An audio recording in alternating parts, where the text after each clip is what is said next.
Morning, morning, hot dogs and puppies. I'm like the exact opposite of Carol Baskin. I'm a young man who has no fortune, and I ain't killed nobody for it. And I brought a fat old lady back to life once. Just kidding. I didn't realize what the shadow would do to this dream log day after Mother's Day 2020. Um, so doozy of a dream this one. It's got a few parts in it. One, I accidentally like tripped over a kid or something in a coffee shop, and I felt so bad, and I fell over myself to apologize to the parents, and they were nice about it. And okay, whatever, that's what happens. Every now and again, I'll bumble into something, and I'm a clumsy dude. So got over that, and later on, it was raining for some reason, and I knew it was again movie set rain because you could see how the rain had made a pattern on the ground, but it was only in one spot. And when you looked up, you saw there was no cloud. But then you looked over, and if you looked over, you could see the rain machine, and it would throw it over in a big arc. And so it had been raining, but it was movie rain. But I was out in the rain for some reason. And there was a gal there who was just all intent on getting some French accent nookie. French accent's my comedy character. Hey, kitty, kitty. Yeah, another thing. I am a cat man, not a dog man. I like puppies, but you gotta take care of a puppy, because if you don't take care of a puppy, I mess that puppy up. A dog is like a child. A cat. You're renting from a cat in their mind. They're like, oh well, I tolerate you, and they kind of do, because that little cat has chased my mom, my niece, my nephew, my dad, and myself when she was mad. And she is not, I'll catch her and she'll scratch me up, but when she's happy, she's happy. Anyway, so there's this gal who wanted to get some nougat from yours truly. And, I've been in a desert of relationship for a long time. I've dated a lot of gals that are, I've dated some pretty gals, some really hot gals that were out in the high grass. And I have dated some frumpy broads. And I was thinking, I'll bet she's pretty on the inside. No, she was not. She was ugly on the inside. Oh my gosh. And that has happened more than once. And I realized a few years back, you know what?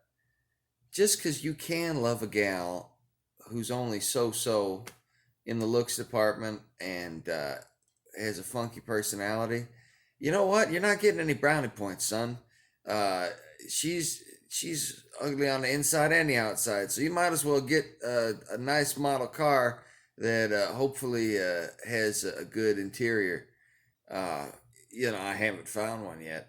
Anyway, I had learned this lesson, and this gal was just trying to get me to, it's like when you're in a lifeboat in the sea, but you can't drink that salt water because it'll destroy your liver, it'll kill you, even though you're dying of thirst. This gal was like, "Come on, just take a sip.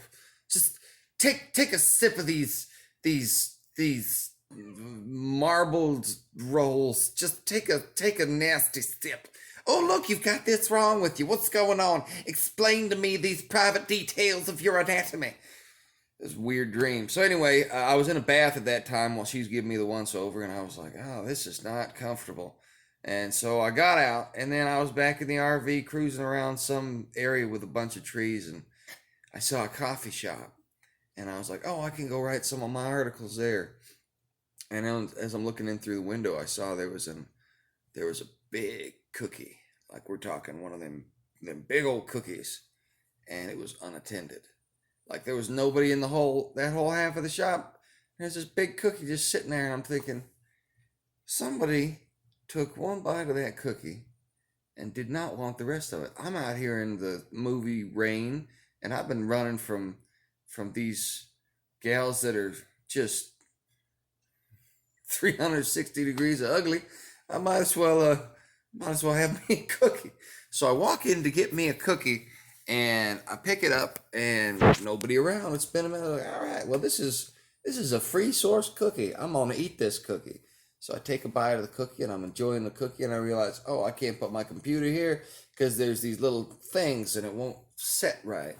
And that's no good for nobody. So I guess I have to find a spot. I'll look on the other end and I'm biting on my cookie and I'm walking. When I realize I don't even got my computer bag on. Now I have to go all the way back and get my computer bag. And as I'm walking out of the place, I see this kid. He's like 10 years old and he's running around the coffee shop frantic. Apparently, he'd been constipated in the bathroom or something. And so he was out of commission for like, 15, 20 minutes, out a long time. And it was his cookie. And I realized as I watched him frantically run, I was like, oh no, I just ate this kid's cookie. Well, I got about a quarter of it left. I mean, I'm already out of here. I could get away and just forget about it. No, that ain't the right thing to do. That's not what Aunt B would do in Mayberry of the Andy Griffith Show. She let the bird out and told the child. I was like, oh man, I gotta tell this kid I ate his cookie. Shit. So I walk in there and I was like, what's the matter, son? He's like, oh fella, I can't find my cookie. And I was like, I think this is all that's left of it. And he's like, oh no! And he starts crying. I was like, now hold on. Here, I'll give you some money. You can buy 2 cookies. You can buy a bigger cookie. How about $3? He's like, all right. He's crying. I was like, how about $6? He's like, oh. I was like, how about $10?